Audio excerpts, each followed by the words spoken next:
Welcome to Comics Bazaar, the channel of comics commentary and arcana. This video features X-Men Volume 2, number 53, cover dated June 1996. The cover is by Andy Kubert, inked by Cam Smith, and it features Jean Grey in the clutches of Onslaught. So this is the issue after a long build-up from Uncanny X-Men 322 that reveals who Onslaught is. Well, rather to say, we get our first good look at Onslaught. It'll be a little later on, although many hints are dropped in this particular story as to who truly is Onslaught. That reveal is yet to come, but we get our first good look at him in this issue. And on the cover here, we see these 5 talons, in the middle of which Jean Grey is imprisoned and using her psionic powers to try and escape. It's a pretty arresting cover image by Andy Kubert. Let's open this one up to the first page. We don't get a splash page to begin with. We're going to get a double page spread after this though, or shortly after this. And where we are is Salem Center, New York. It's a Saturday. Jean Grey is out clothes shopping. And the significant device used here is the difference between what characters say, what these human characters say, and what they're really thinking. Because Jean Grey, as a psychic, as a mutant with telepathic powers, psionic powers, is able to read their thoughts. And the whole deal is, because it's Saturday and because she's relaxing, she is a little bit more, has relaxed her control over her psionic powers. And so she's able to hear what they're really thinking, which belies what they say. So for example, this guy, it's a little bit creepy, says, "Directions? Certainly, miss. The dress shop is 2 blocks straight down. My pleasure. You have a pleasant day now." You hear translation, "Please walk up and down my naked chest in stiletto heels," and so on and so forth on these with these individuals in these 4 panels. But let's turn the page, and Jean goes into a changing room in order to try on one of those dresses, and the narrative caption declares, "Little does she realize that today her eternal patience with that aspect of human nature will be put to a terrifying test." So here we go. We got a really cool double page spread here featuring our first really good look at Onslaught, although it's held to the end of the issue, the reveal that this is indeed Onslaught, and he greets Jean in this fashion. "Hello, Jean," very familiar form of address. "You do not know me, but trust me, we have much to discuss," he says. Title of the story is False Fronts, and the creative team, Mark Waid story, Andy Kubert pencils, Cam Smith with an assist from John Dell on page 6 inks, Richard Starkings and Comic Craft lettering, and Joe Rosas on colors with Malibu on enhancements, such as this digital effect here, which is pretty cool as Jean is pulled onto the astral plane from that changing room in Salem Center. And of course, one would be remiss without noting that the visual design for Onslaught very much reminiscent of Magneto's costume. So what does that reveal? A connection between Onslaught and Magneto? Well, we will learn in the course of the Onslaught story event. So Jean recognizes that she's been pulled onto the astral plane. That gives Andy Kubert an opportunity to have some fun with the backgrounds in those portions of the text. And also we get a good look at the back or reverse view of Onslaught's design. So we see that he's got an armored carapace on his back as well. So he's completely encased in armor, and we can't and we don't get a good look at who is inside that armor. He says to Jean, "I brought you here, call me a sympathizer, a kindred spirit of the Homo superior race, someone anxious to prepare you for your role as a key player in the days soon to come, the days in which human-mutant relations will finally, after decades of misdeeds and mistrust, reach their ultimate flashpoint." Now, Jean thinks that that's a little bit much. Flashpoint, that's a little dramatic, isn't it? Times are bad for mutants, as bad as they've ever been, maybe. But we fight for a brighter tomorrow. We share a, she was about to say dream. Onslaught fills in that part. Your precious professor's dream. And Jean says, "You know about it all too well." And again, that's a little hint there. Everything will make sense in retrospect. Some of these things that Onslaught says in terms of the ultimate reveal of who truly is Onslaught. We all too well, do you think he knows what these people dream of? So we have the shop assistants discovering that after a scream, Jean's body is gone from the changing room, and we get their thoughts. The police officer thinking, well, swell, like, I need this grief at lunchtime. And the young shop assistant thinking, good riddance, use Xavierette.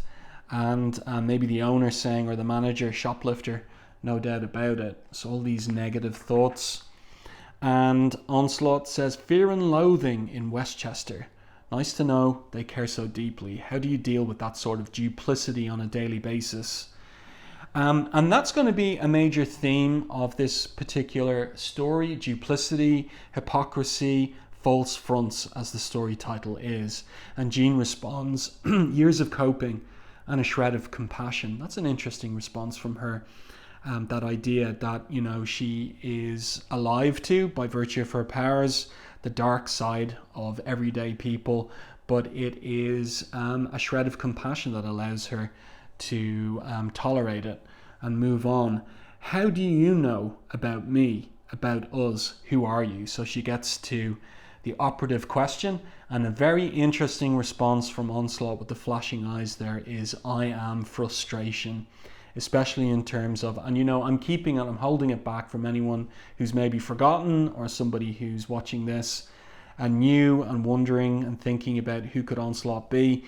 His response there, I am frustration, will be very interesting to reread when his ultimate identity is revealed in upcoming issues. What does that mean? Jean is confused. And then Onslaught seems to take out the clothes shop, but it was all an illusion. Wish fulfillment, he says, forgive me.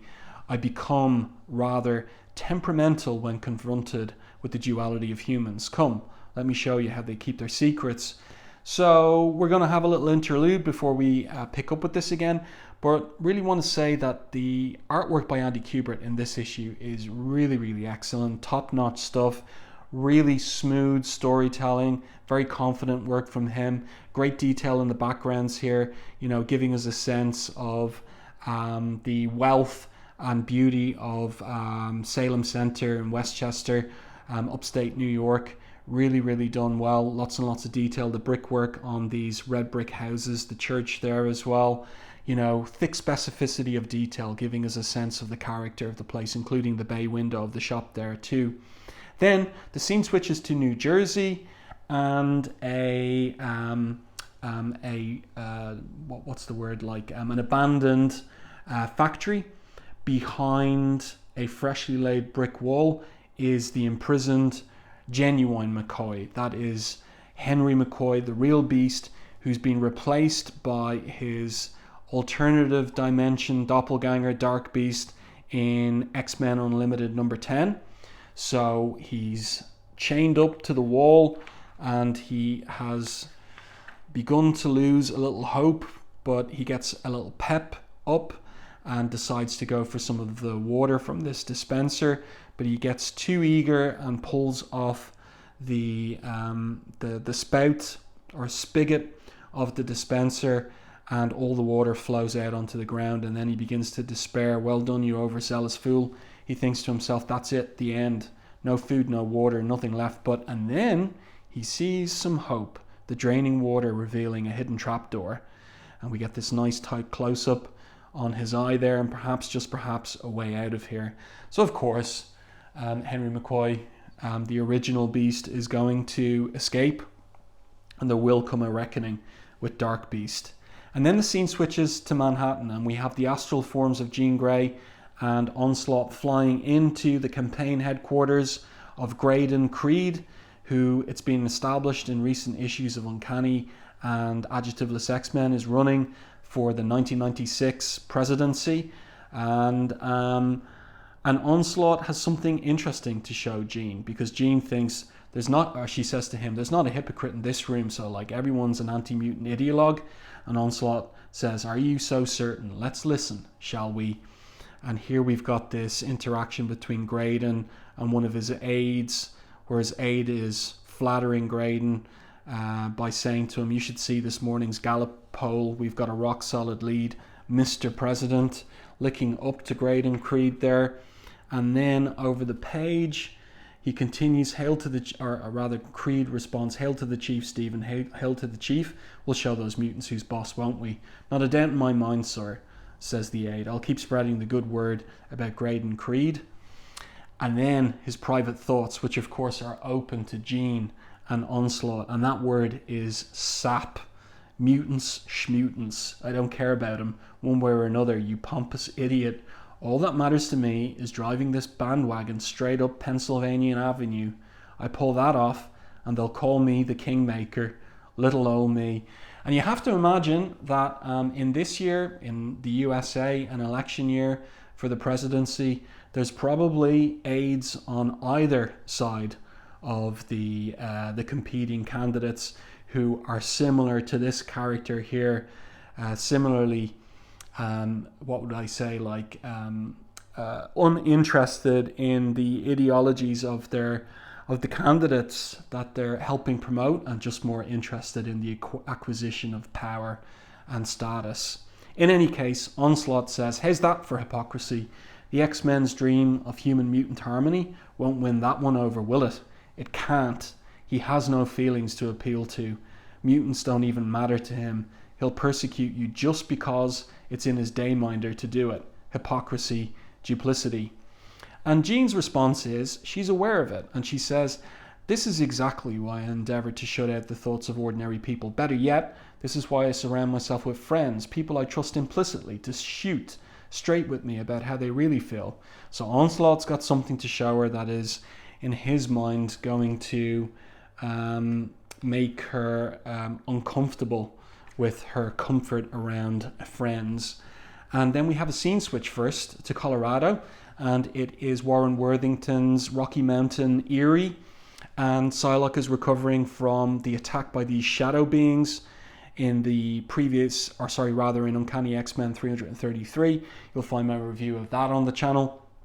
And one of the shadow beings begins to coalesce in the corner of the room. By the way, what I want to note here is I really like the wood grain texture in Cam Smith's inks here. I think it's really well done, both on the furniture here and also on the roof, the ceiling of the Mountain Erie, Warren's Mountain Erie. Really, really nicely done. Also the spotting of blacks and shadow there too.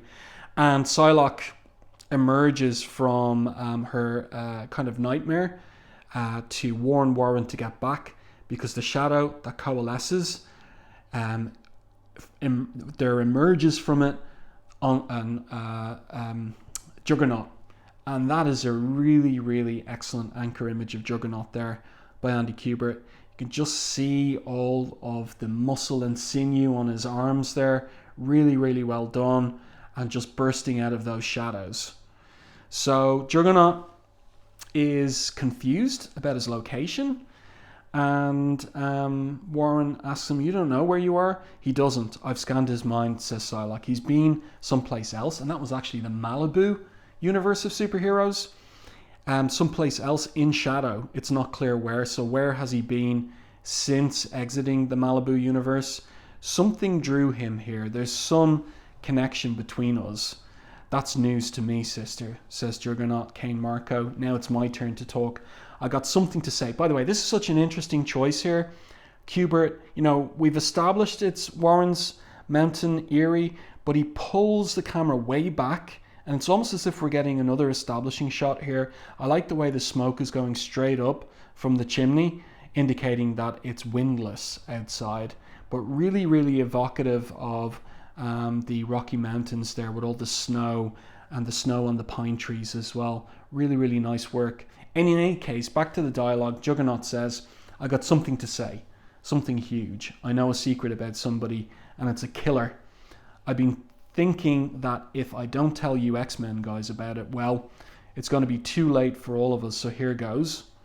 Fine, spill, what's so important, asks probably Warren. And this is really intriguing and nicely drawn as well. Juggernaut's confusion there. I've seen what tell us, asks Warren. He wants to in the narrative captions, but he cannot. For the very first time, the unstoppable Juggernaut has come across a barrier through which even he cannot break, a mental block that prevents him from speaking a truth that may save the world. He fights it, fights hard, and finally surrenders. Ah, the heck with it, as he bursts out of the Mountain Erie, running off a cliffside and saying back to Psylocke, the ground will break my fall. Great, so I guess I'm walking to Westchester. Much as I hate to throw in with those mooks Charlie calls his students, there's only one mutie on earth I trust to figure out what my thick skull is hiding, and that will prove ironic again in terms of Onslaught's true identity. So that's a nice little scene there, 3-page scene, and Kubert does a really good job drawing Juggernaut 2. So now, back with Onslaught and Jean, the Xavier Institute, and more of these cool digital effects and really wonky angle there on the Institute from Andy Kubert in the pencils. Really nicely done. He's playing around with these weird type perspectives. His brother's an expert at that. Adam Kubert has been doing a lot of that for years, and in my opinion, Andy taking a look at what his brother does and imitating it and doing it well here in his own work. So now they arrive into the X Mansion, and they're looking at Professor X there. Interesting to see the New York Times as a headline there about Graydon Creed leading in the polls. And Jean is wondering, the professor? You really think you're going to show me something about the professor that I don't already know? Congratulations on overplaying your hand. Now I'm having a tough time taking you seriously, she says. The professor and I are two of the most powerful telepaths on Earth. We've shared secrets none of the other X-Men have ever known. And this is a really cool visual where the professor's face kind of opens up and they're going into his mind. Let me show you who you're accusing of hypocrisy, pal. Yeah, a really cool image there. You follow me in. And this is something that Kubert, this kind of like ribboning of a solid figure, is something that Kubert became skilled at with the Abyss character in Age of Apocalypse. So obviously he liked the effects so much, he's doing it again here for this astral jump into the professor's mind.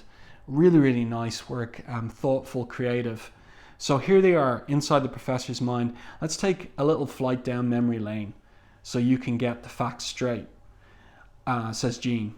I've known Professor Xavier since I was a child. That was established by Chris Claremont at the very beginning of his run on Uncanny X-Men.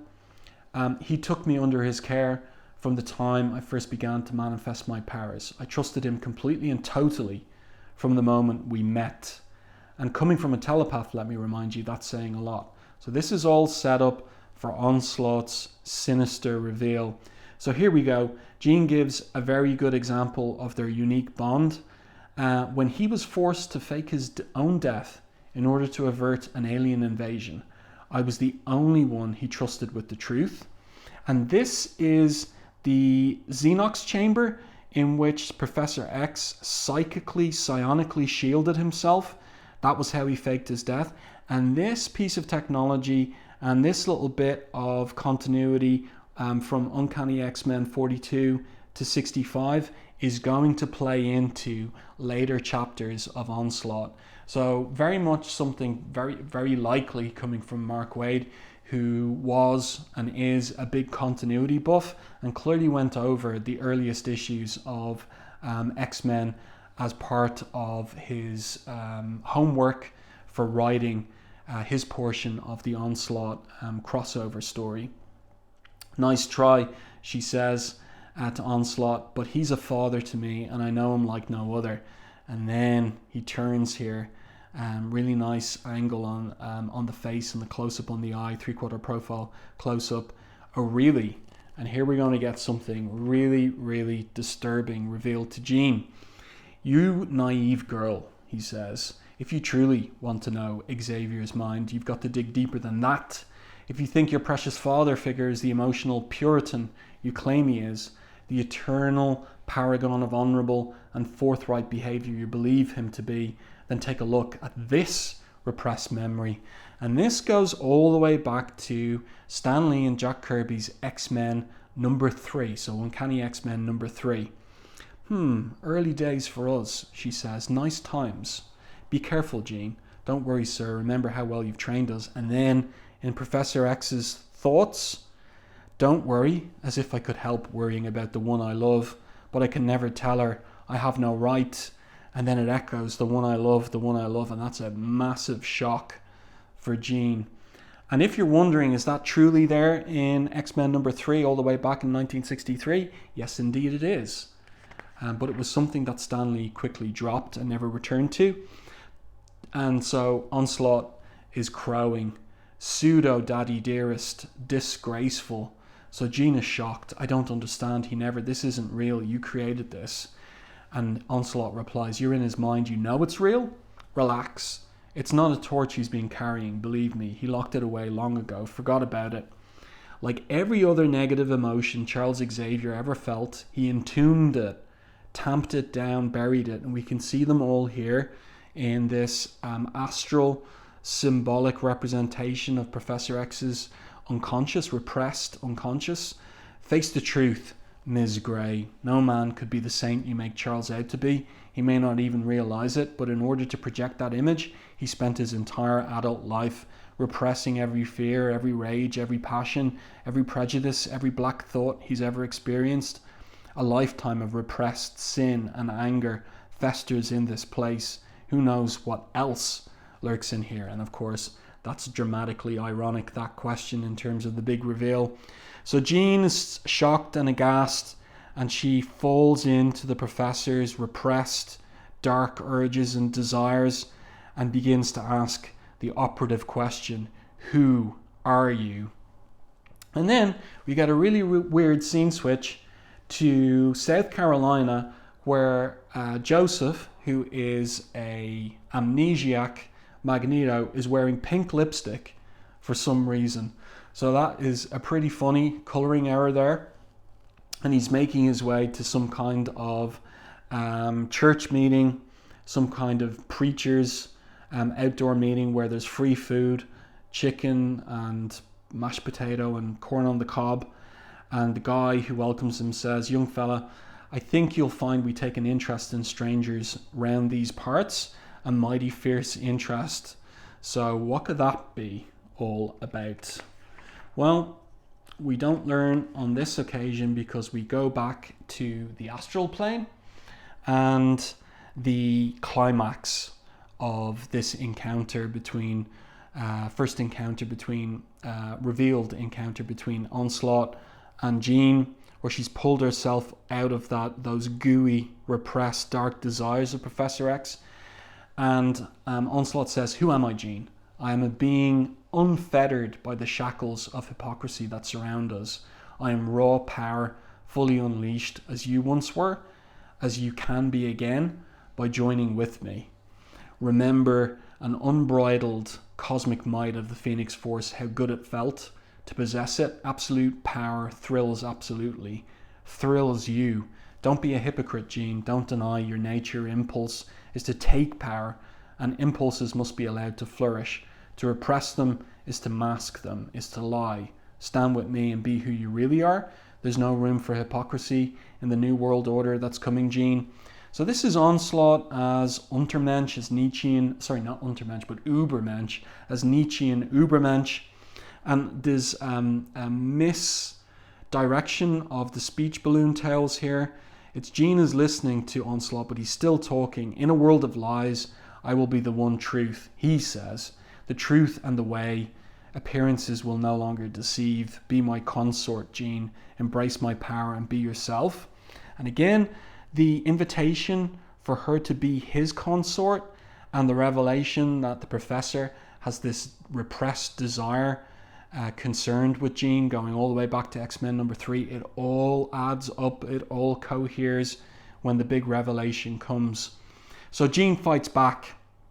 By the way, a great representation of the Phoenix Force by Andy Kubert there and there again, and even Jean's face looking quite bird-like in that particular drawing. And she rebuffs his invitation. If you think I'd ever agree to a proposal like that, then you've no idea who you're dealing with, as she attacks him psychically. Whoever you are, you fumbled the ball by trying to stir up anger, my disappointment. So this is her answer to this whole attempt of persuasion by him, his whole harping on the point of duplicity and hypocrisy. I live in a world of hypocrites. This is news to me. Get real. I'm used to it, she says. It doesn't make me angry anymore. It doesn't make people evil. But then you're so smart. You know me so well. You must have known that I wouldn't follow you. So what's this all about, little man? People mean different things than they say. Fine. You're no exception. Why have you really come to me? Why'd you put me through this? Who are you? And his response is, I think you already know, Jean. So there's going to be a transition here. Turn the page. And what happens is he's huge. He's immense. And he grabs the Phoenix Firebird and extinguishes it in his talons. And then he says to Jean, I'm a great and terrible force beyond the comprehension of the human mind. I am a god, and to those who do not worship me, I'm an angry god. Know my name, as she falls through the astral plane. Yeah, really, really great establishing of Onslaught as a major threat, which was what Scott Lobdell wanted for Onslaught. He wanted Onslaught to be a Galactus level opponent for the X-Men. That's all getting set up here, but things will turn out rather differently in subsequent months and issues of the X-Books. So Jean returns in her corporeal form into the changing room, but she's unconscious to begin with, and then she begins to come to. Whoever he was no longer a threat. Maybe he never had been. She could accept that, but for his last words, which are, know my name. So she's looking in the mirror as they're carrying her out of the changing room, and there we go. Know my name, and it's imprinted mentally on her forehead, Onslaught. So that's the big reveal for Jean and subsequently the X-Men. It's been teased for months in the comics, the coming of Onslaught. This is who he is, and he has presented himself as a god. So continued in 2 weeks in Uncanny X-Men 334. Letters page here, just one page of letters. Next month, the moment you've all been waiting for since Uncanny X-Men 322, the revelation of Onslaught. So let me know your thoughts on this in the comments section to the video review. What are your thoughts on the reveal here regarding Onslaught, the visual design that Andy Kubert came up for the character, and also in particular that tapping into that moment in X-Men number 3, Stan Lee and Jack Kirby's X-Men, and the Professor's what would we say, inappropriate thought regarding or desire regarding his young 16-year-old pupil Jean Grey, whom Mark Waid reminds the reader the Professor had known since Jean was a child. Let me know your thoughts on that too. If you enjoyed my video review and commentary, please like the video on YouTube, and if you haven't done so already, subscribe to the channel and stay tuned for more content like this.